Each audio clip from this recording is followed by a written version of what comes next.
حضرت اسامہ بن زید رضی اللہ تعالیٰ عنہ کہتے ہیں کہ میں عشاء کے بعد کسی ضروری کام سے حضور سے ملاقات کے لیے حاضر ہوا. عشاء کے بعد عام طور پہ جب بندہ گھر جاتا ہے تو ایزی ہو جاتا ہے کہ اب ذرا پبلک ڈیلنگ ختم ہو گئی, بندہ ایزی سوکھا ہو کر اپنے بچوں کے ساتھ بیٹھتا ہے.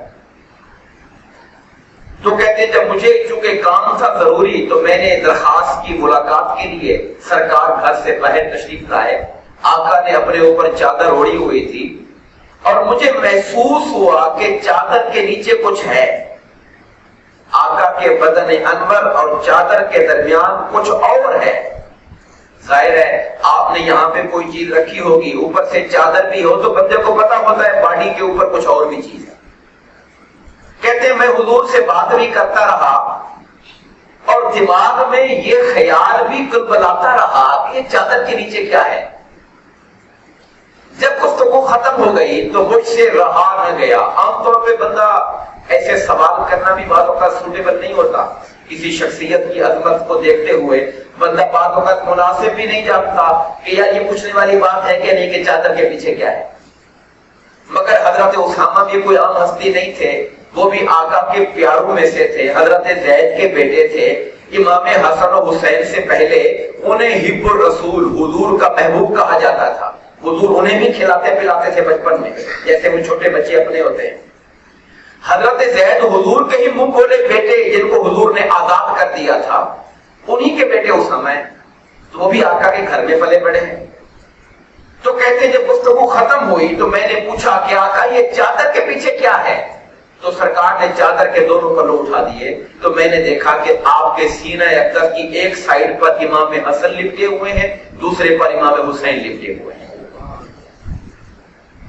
لگتا ایسے ہے کہ آقا گھر میں ہوں گے, دونوں شہزادوں کو اپنے سینے پہ بٹھا کے لٹا کے پیار کر رہے ہوں گے. اب جب کوئی ملنے والا آیا تو یہ نہیں سوچا کہ ان کو اتار کے پہلے لٹاؤں اور پھر آگے جاؤں, اٹھائے ہوئے باہر آ گئے, اوپر چادر ڈال دی. کمال محبت ہے اپنے شہزادوں سے کہ یہ بھی گوارا نہ فرمایا کہ ان کو تھوڑی دیر کے لیے بندہ مہمان باہر آیا ہے تو تھوڑی دیر جدا کر کے چلا جاؤں. یہ جدائی بھی گوارا نہ تھی.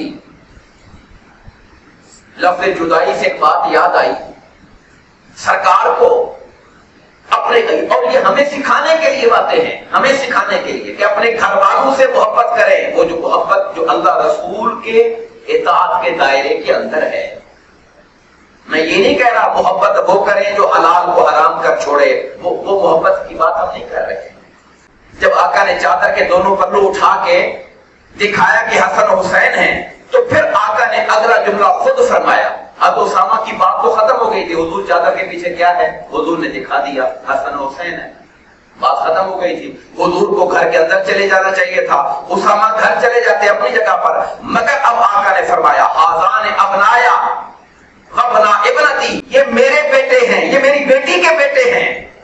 اللہم انی احبہما, اے اللہ میں ان دونوں سے محبت کرتا ہوں.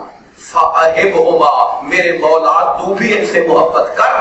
واحب من یحبہما, جو حسن و حسین سے محبت کرے مولا تو بھی اس سے محبت فرما.